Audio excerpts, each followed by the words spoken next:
Hey folks, and welcome to They Might Be Racing. Today we're doing a stupid garage trick. I'm in the process of rebuilding the carburetors for our Austin Healey Sprite project, and this is one of the carbs that I have done. You can see it's not shiny because I'm going for the way that they came from the factory, but it's nice and clean.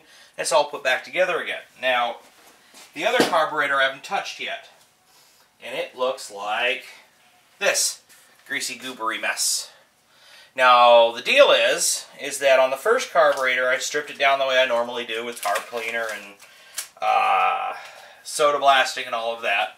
But there is a trick that I've wanted to try for a while to see how it works. So I've got a large pot here. I went for an aluminum pot, so it would be the same type of metal as the aluminum that I'm trying to clean. And what we're going to do is light this. Now, keep in mind, you shouldn't use one of these Coleman stoves, which is what I'm using at the moment, in an enclosed area, so as soon as I'm done with the camera, I'm going to open the garage door to vent everything out. But what I'm going to do is I've got enough water in here to basically cover the carburetor,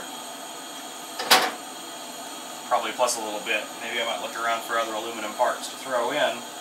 And then what I'm going to do is I'm going to take a whole bunch of lemon juice, and we'll pour that in there.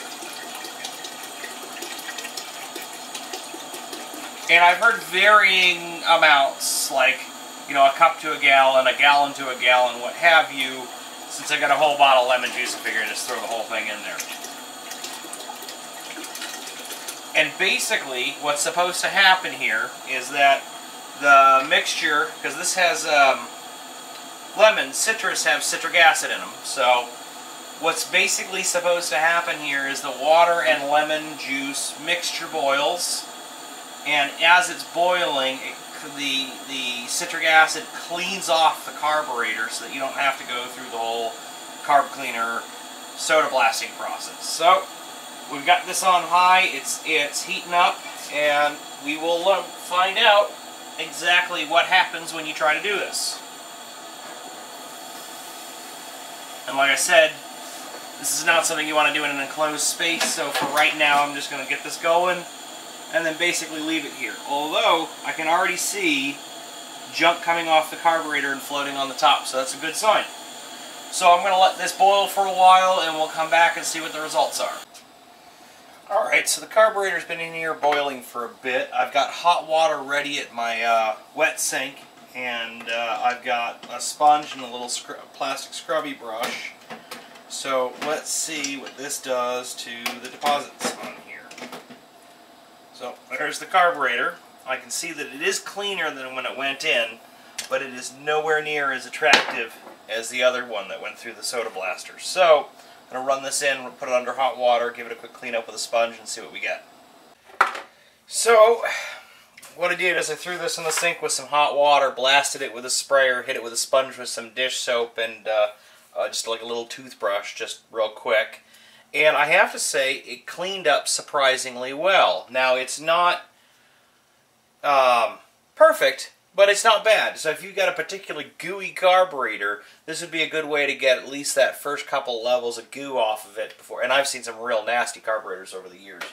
But to give you that final comparison, so you can see here the carburetor that was soda blasted versus the carburetor that was not. And you can see that, you know, honestly speaking, the soda blasting does the superior job, but if you don't have a soda blaster, or, like I said, you've got a particularly gooey carburetor, this is a great way to very quickly kind of blast off the gack that's all over it. And the thing that I like about it is, as much as I use carb cleaner around the shop, the honest truth is, it's not good for you. It's not healthy. So, you know, you don't really want to be breathing that stuff in all the time. So, if I had, say, you know, 2 or more carbs to do, I definitely say throw them in the big pot and give them a boil for a little while. I boiled mine for about a half an hour, and I used, probably in the end, if we calculate it out, somewhere around a 4-to-1 or a 6-to-1 mixture of water to lemon juice. Everything seems to move okay. I have heard reports of some parts starting to seize up a little bit, but I checked everything. and it looks like I've got about as good as motion as I'm going to get on this particular carburetor because it was gooey. But now at least I got the worst of it off, so we can take it apart and rebuild it. So, believe it or not, a little lemon juice, a little water, and a little heat will help strip off a significant amount of gunk from an existing carburetor.